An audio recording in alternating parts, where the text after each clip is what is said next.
Falter-Podcasts werden durch Werbung unterstützt. Das hilft bei der Finanzierung unseres journalistischen Angebots. Falter Radio, der Podcast mit Raimund Löw. Sehr herzlich willkommen, meine Damen und Herren, im Falter Radio. Der Gazakrieg, Antisemitismus und Apartheid, das ist der Titel dieser Sendung. Wir bringen den letzten Teil einer Kontroverse in Wien zwischen dem israelischen Historiker Omer Bartov, dem Wiener Schriftsteller Doron Rabinovici und der israelischen Historikerin Fania Oz-Salzberger.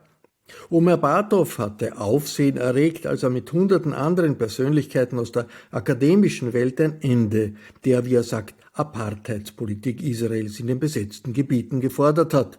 Der Regierung Netanyahu wirft er den Missbrauch der Shoah zur Legitimierung des Gazakrieges vor. Omer Bartov ist einer der führenden Historiker Israels und der USA. Seinen Vortrag in Wien beim Sir Peter Ustinov Institut können Sie im Falter-Podcast Nummer 1185 hören, ebenso wie in einem zweiten Teil die Kontroverse zu Genozid und der Politik Israels. Alles auf Englisch mit der Historikerin Fania Oz-Salzberger und dem Schriftsteller Doron Rabinovici. Bei diesem dritten Teil geht es um The Day After, also den Tag danach, welcher Ausweg möglich ist im israelisch-palästinensischen Konflikt. Es moderiert Auslandskorrespondentin Tessa Szyszkowitz. The day after can only come once leaderships are changed on both sides.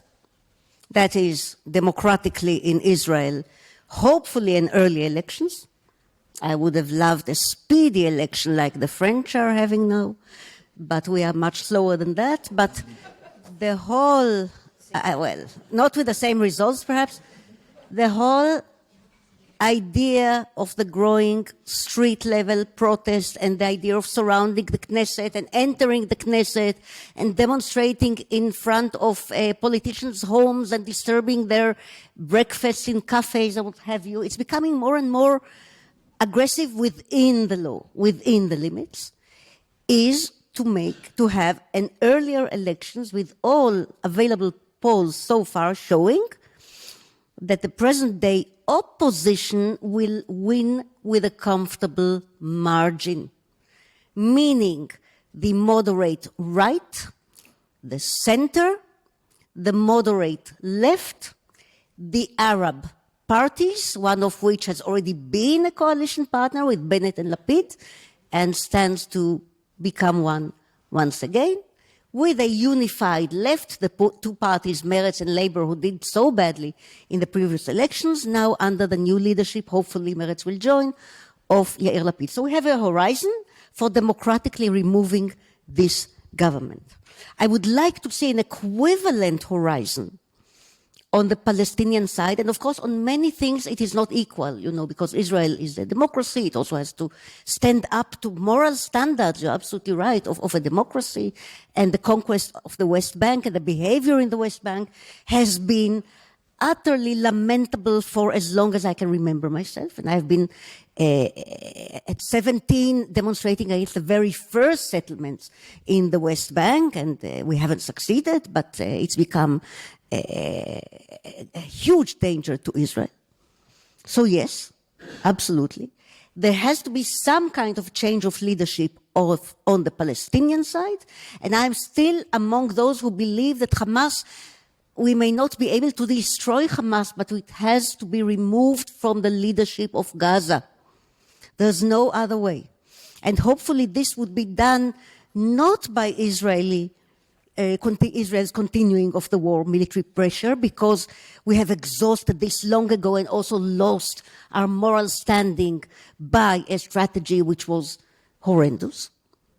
The war itself began as a just war in my mind, in the mind of many Israelis. The way we later developed it was wrong, utterly wrong. And of course, the hostages are not back home again. So my part of Israel is now saying, and the demonstrations are now saying, stop the war, return however many living hostages you can, and we are not sure what is their number. Return as many of them as you can, even with a very difficult deal of releasing not just Arab prisoners who administrative detention no trial, but also murderers with blood on their hands, because lives are worth it, and then move on to the day after. We need, for this purpose, the moderates. I would have loved to say on both sides, I still don't see the up-and-coming moderate leadership among Palestinians, but maybe it's there. And maybe the presence of moderate Arab regimes, whom I'm not in love with, are not democracies, but are important here, like Saudi Arabia in the Gulf states, in Gaza, in the West Bank, helping the Palestinian Authority to take over and to create a de-radicalized version of itself. Maybe this is the right road for the day after. Whereas in Israel, it is our responsibility as citizens in a democracy, still a democracy, a flawed one, but a democracy, to de-radicalize our own society. First and foremost, by removing this bad government. But I'm not sure that cleaning up the vocabulary, the terminology, is the most important first step.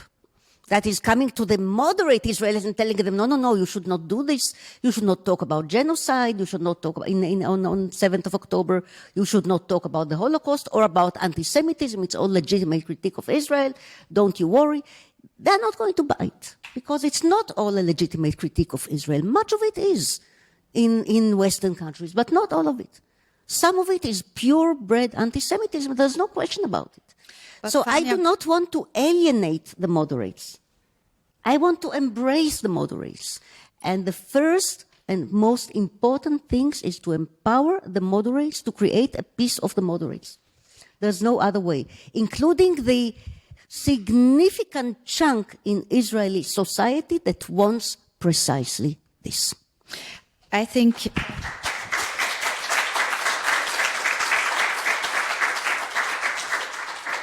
we have one problem tonight. Of course, we do not have a Palestinian academic sitting here on the panel to speak also for the Palestinian side. I think the organizers tried to invite people and it wasn't possible for them to come.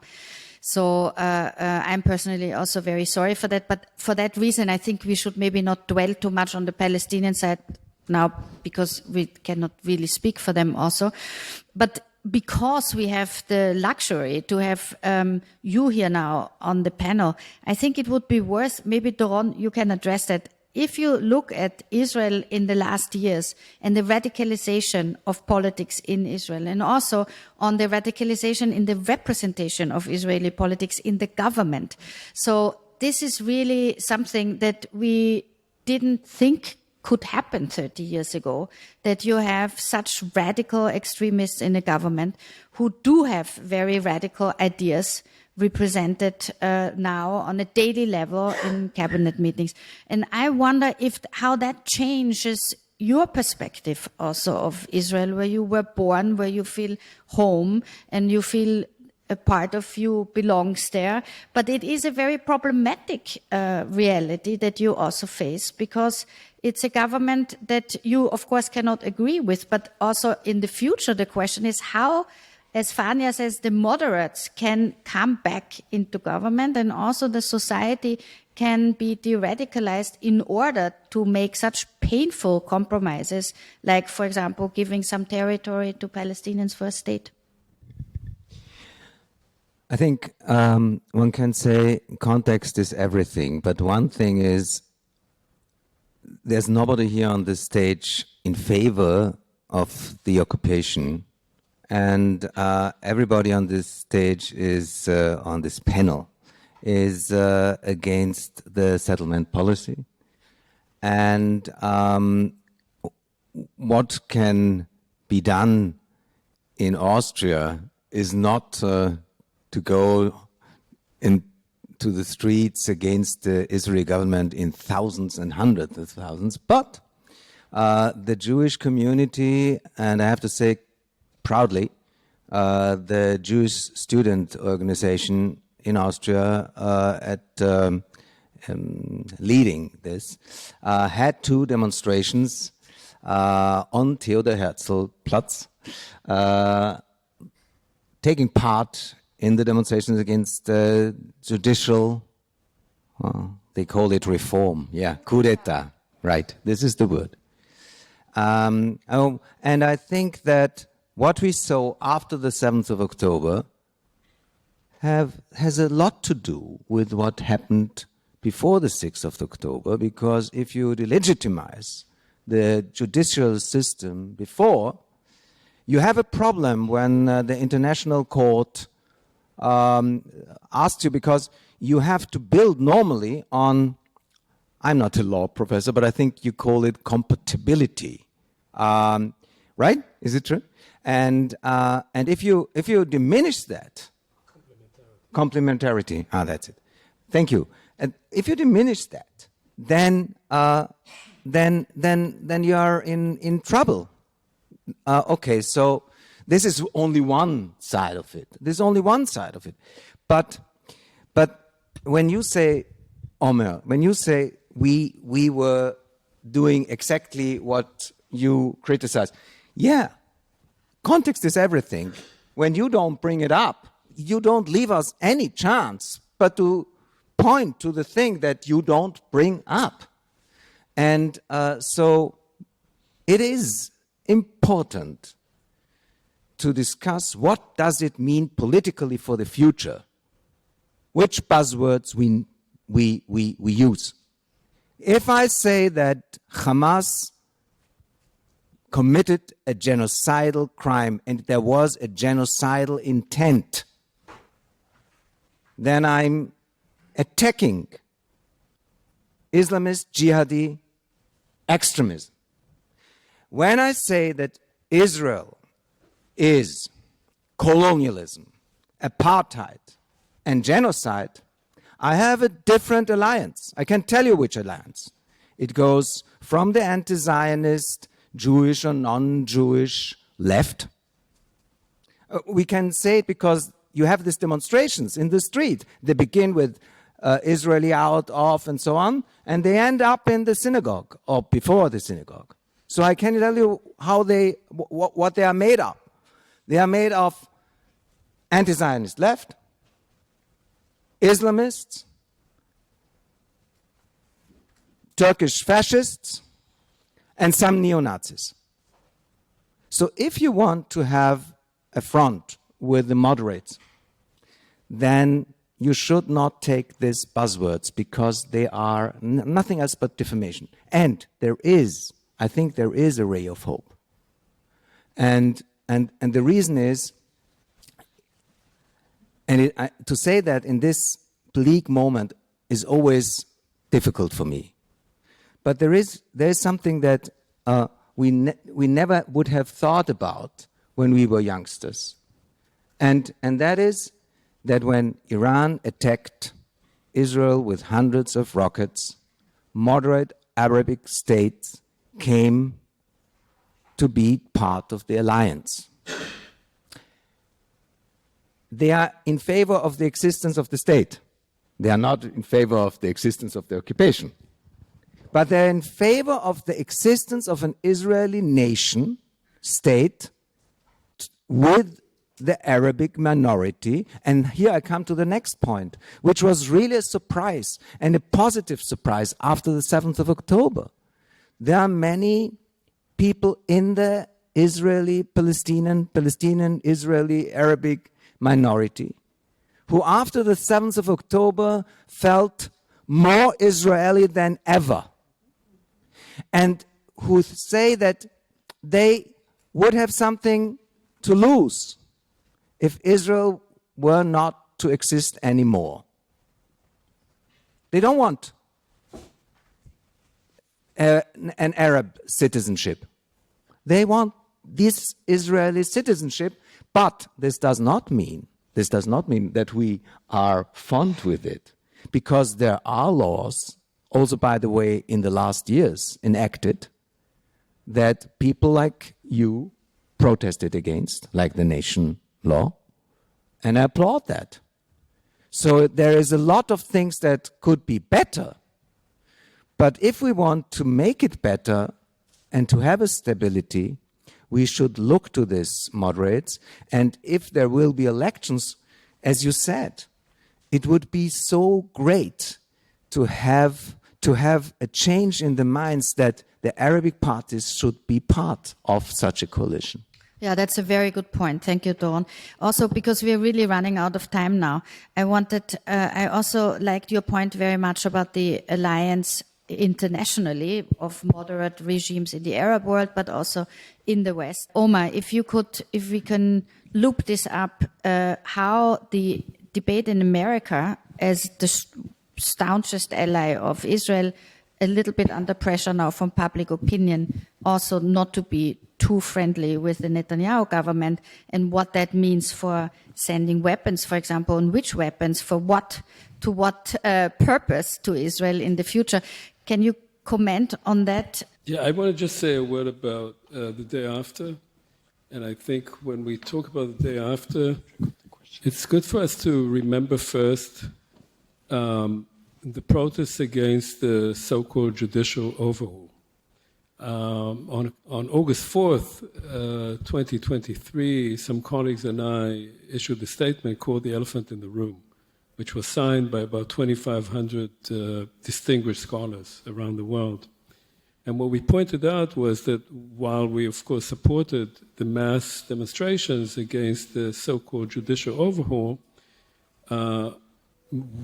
we pointed out that the elephant in the room was what the organizers of the protests refused to talk about, which was the occupation.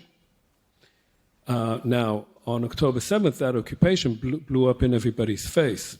And the main question when you think about the next day, the day after, is, has that happened?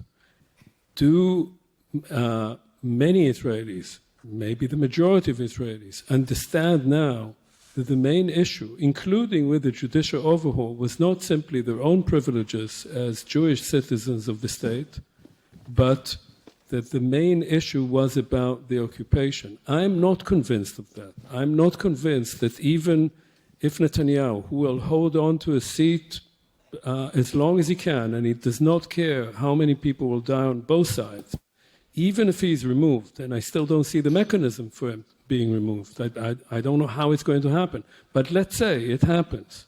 I am not convinced that the people who will head a new Israeli government will even talk about the occupation, because they haven't done so yet. Maybe they will, but I'm not convinced. So that's one thing we absolutely have to remember. The second thing I would say is that in terms of the reality, we talked about terminology. Terminology matters, and it doesn't matter just because we should be clear about terminology.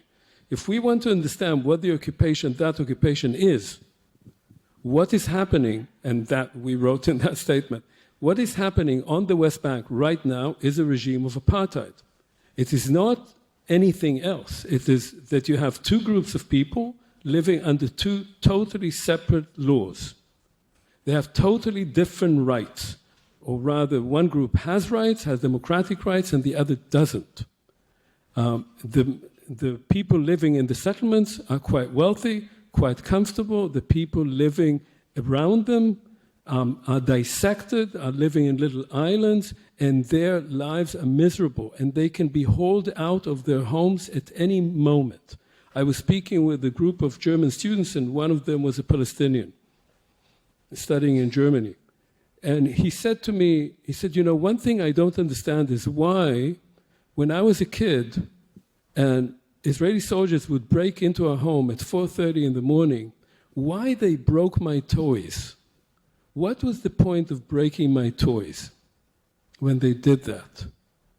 And I was thinking what effect that had on him, of course, but also on the soldiers, the young soldiers who do that. There are women among these soldiers too, it's not only men. What does that do to you when you have children? When you think that you broke into a home like that and broke a child's toys, and of course humiliated his parents in front of him and so forth, which is something that has gone on for decades. How does that brutalize a society? That has to be acknowledged by Israeli society, and it has not. It simply has not been acknowledged. There was no talk about the occupation for a long time before October 7th. People simply, when you mentioned the occupation, they yawned. They had no interest in that. It did not exist. Now, will it come up? I think it may, but I don't know. In that, the role, and by the way, between October 7th and now, 500 Palestinians were killed in the West Bank. That's by so-called soldiers who are actually settlers dressed up in army uniforms by Ben-Gvir, who is the Minister of National Defense. Now, yeah, whatever he calls it, he invented some name for himself. Now, here the United States plays a huge role. The only mechanism, I said there's no mechanism to remove Netanyahu. The only way to do that right now is by American pressure. And Netanyahu knows that, which is why he's speaking to the American public and saying we're not getting the bombs we need, the 2,000-pound bombs, which when they kill somebody in Netanyahu also kill several hundred civilians in the neighborhood because they destroy entire blocks. So the only way to force that change is by American policy. And I'm afraid the current administration appears to be unable to do that. They have good ideas as to what they want to see. I actually think they've sketched out a pretty good program, at least the initial stages of it. But they have not been able in any way to change this government's policies. And Netanyahu, one has to understand, he has every interest in the world to continue the war. He will continue the war as long as he is in power, and he will stay in power as long as he continues the war. That has to change, and it will not change from within, because up to now, despite the demonstrations that you've been to, I've been to, the people in those demonstrations demonstrating for various causes, they're a bit mixed up. They want to release the hostages, they want to remove Netanyahu, they want to end the war, they want all kinds of things, and they're separated into various groups, which is quite common among the left.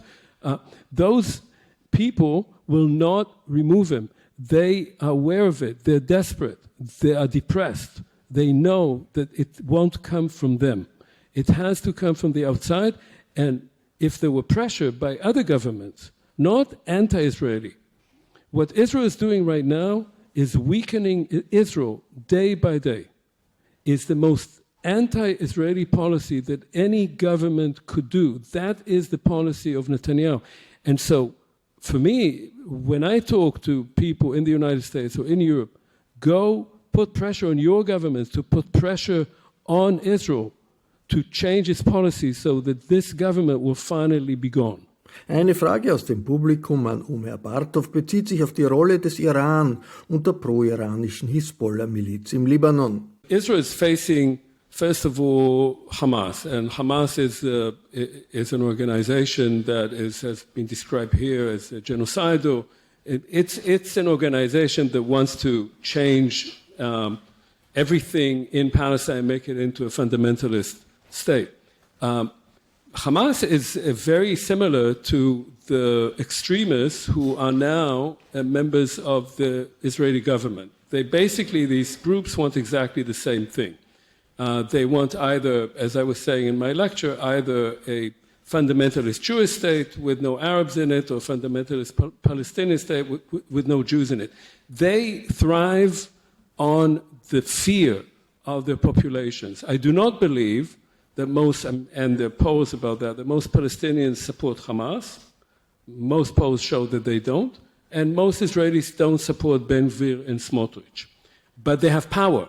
They have power because most people are silent or terrified and lack security.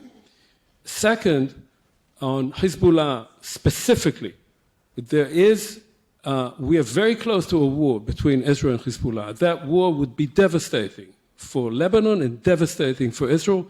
And at the end of that war, after many people are killed and the countries are destroyed, we'll be in exactly the same place. So it's a really bad idea to have that war. Iran, of course, uses Hezbollah as its proxy.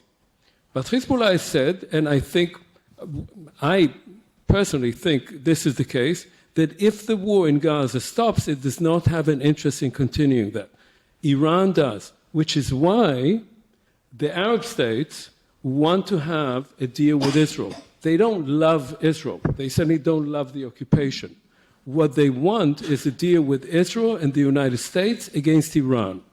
The people who worked against this kind of deal were Netanyahu, not only when he did not facilitate any kind of agreement with the Palestinians, but also because he worked together with President Trump to stop a program that would have greatly delayed nuclear arms for Iran.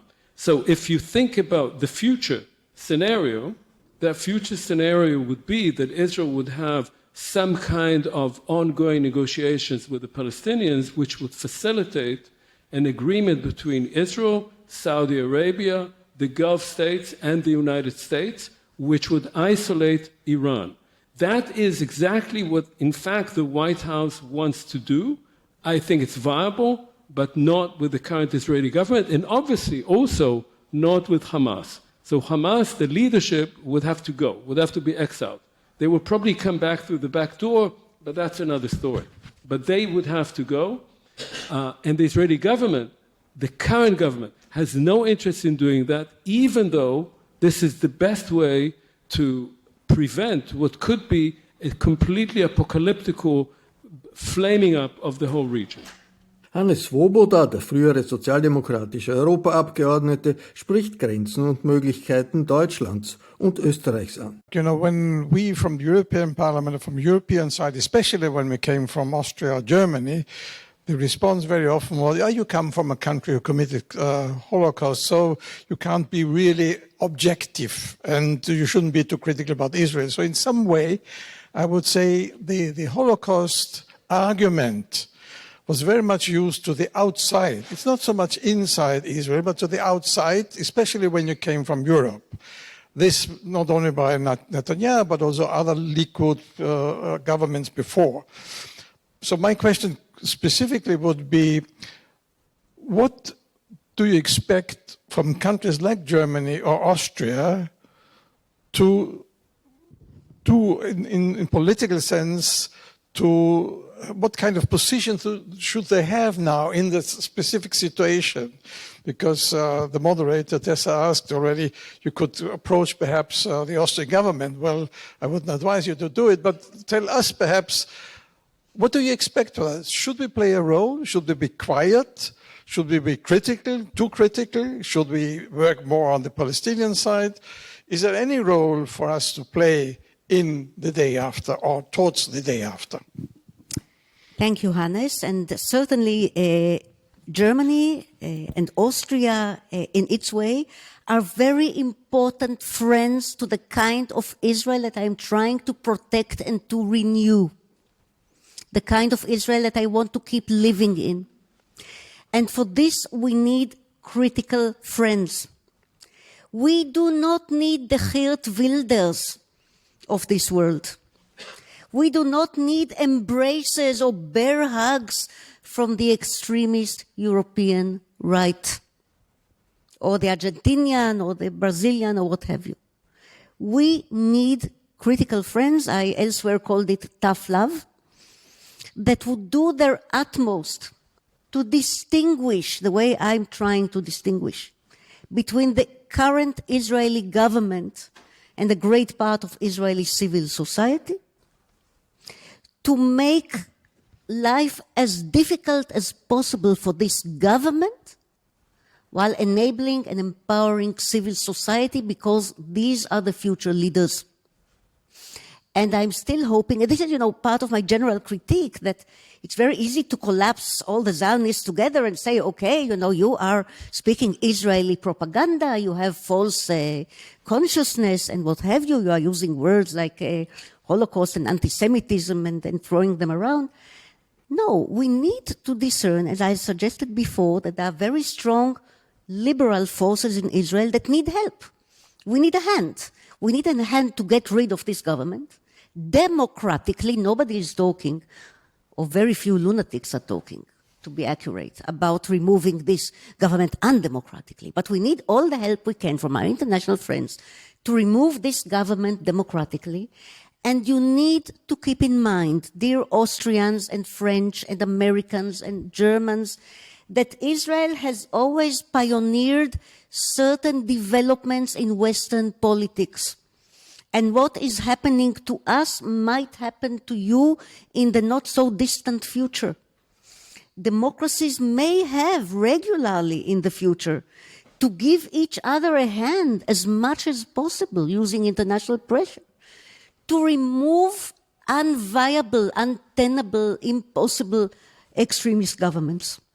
Because ours will not be the last. So yes, we would like to create a model in which we will get as much international help as possible to democratically remove this government, with the hope that the next phase of democracy, not only in Israel, but everywhere, will have far stronger elements of self-defense. If democracies do not defend themselves, they might end up on the abyss the way Israel is today. So please help us out in order that we can empower and strengthen future liberal democracies and the people who believe in them. Die Debatte fand am 24. Juni 2024 in der Wiener Urania statt. Organisiert wurde sie vom Sir Peter Ustinov Institut, unterstützt vom Internationalen Institut für den Frieden. Bei den Veranstaltern bedanke ich mich sehr herzlich für die Zusammenarbeit. Ich verabschiede mich von allen, die uns auf UKW zuhören. Grundsatzdebatten zu den großen Fragen unserer Zeit finden im Falter regelmäßig ihren Niederschlag. Ich empfehle ein Abonnement des Falter. Alle Informationen gibt es im Internet unter der Adresse abo.falter.at. Ursula Winterauer hat die Signation gestaltet, Miriam Hübel und Clara Gottsauner-Wolf betreuen die Audiotechnik im Falter. Ich verabschiede mich bis zur nächsten Folge. Sie hörten das Falterradio, den Podcast mit Raimund Löw.